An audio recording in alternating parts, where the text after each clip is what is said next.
Hello friends, welcome to రుచి వంటిల్లు. ఈరోజు మనం గోరుచిక్కుడుకాయ ఉల్లికారం చాలా టేస్టీగా ఎలా తయారు చేసుకోవాలో చూద్దాము. ఈ గోరుచిక్కుడుకాయ ఉల్లికారం రైస్ చపాతీలోకి చాలా టేస్టీగా ఉంటుంది. చాలా సింపుల్గా ప్రిపేర్ చేసుకోవచ్చు.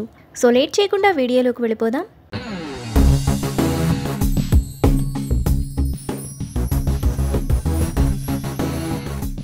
ముందుగా గోరుచిక్కుడుకాయ ఉల్లికారం చేసుకోవడానికి స్టవ్ మీద ప్యాన్ పెట్టుకొని అందులో 1 టేబుల్ స్పూన్ ఆయిల్ వేసుకోవాలి.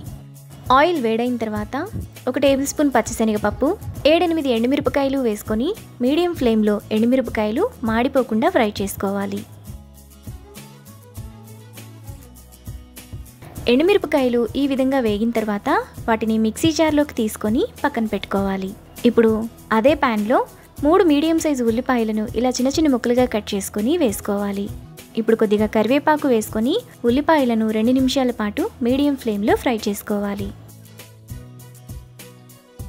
ఉల్లిపాయలు ఈ విధంగా వేగిన తర్వాత స్టవ్ ఆఫ్ చేసుకొని కొద్దిగా చల్లారనివ్వాలి. తరువాత మిక్సీ జార్లో 2-3 రెబ్బల చింతపండు వేసుకొని కొంచెం బరకగా మిక్సీ వేసుకోవాలి. ఎండుమిరపకాయలను ఇలా వేసుకున్న తర్వాత ముందుగా మనం ఫ్రై చేసి పక్కన పెట్టుకున్న ఉల్లిపాయలు, 1 టీ స్పూన్ జీలకర్ర, 3 వెల్లుల్లి రెబ్బలు వేసుకొని బరకగా మిక్సీ వేసుకోవాలి. ఉల్లికారాన్ని ఇక్కడ చూపిస్తున్నట్టు మరీ మెత్తగా వేసుకోకూడదు. ఈ విధంగా కొద్దిగా బరకగా వేసుకుంటే టేస్ట్ బాగుంటుంది. తరువాత స్టవ్ మీద ప్యాన్ పెట్టుకొని 1 టేబుల్ స్పూన్ ఆయిల్ వేసుకోవాలి. ఆయిల్ వేడైన తర్వాత 1 టీ స్పూన్ ఆవాలు, జీలకర్ర వేసుకొని ఆవాలు చిటపట్లాడేంత వరకు ఫ్రై చేసుకోవాలి.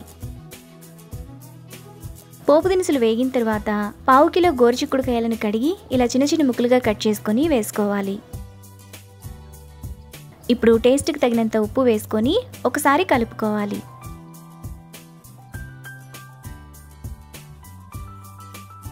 ఇలా కలుపుకున్న తర్వాత మూత పెట్టి మధ్య మధ్యలో కలుపుతూ గోరుచిక్కుడుకాయలను మగ్గనివ్వాలి. గోరుచిక్కుడుకాయలు ఈ విధంగా మగ్గిన తర్వాత 1 నిమిషం పాటు మీడియం ఫ్లేమ్లో మూత లేకుండా ఫ్రై చేసుకోవాలి. గోరుచిక్కుడుకాయలు బాగా వేగిపోయి ఆయిల్ అంతా సైడ్స్కు వస్తున్నప్పుడు ముందుగా మనం పక్కన పెట్టుకున్న ఉల్లికారం వేసుకొని కలుపుకోవాలి. ఉల్లికారం వేసుకున్న తర్వాత 5 నిమిషాల పాటు మీడియం ఫ్లేమ్లో బాగా వేగనివ్వాలి. 5 నిమిషాల తర్వాత చిక్కుడుకాయలకు ఉల్లికారం బాగా పట్టి ఇలా టేస్టీగా రెడీ అయిపోతుంది.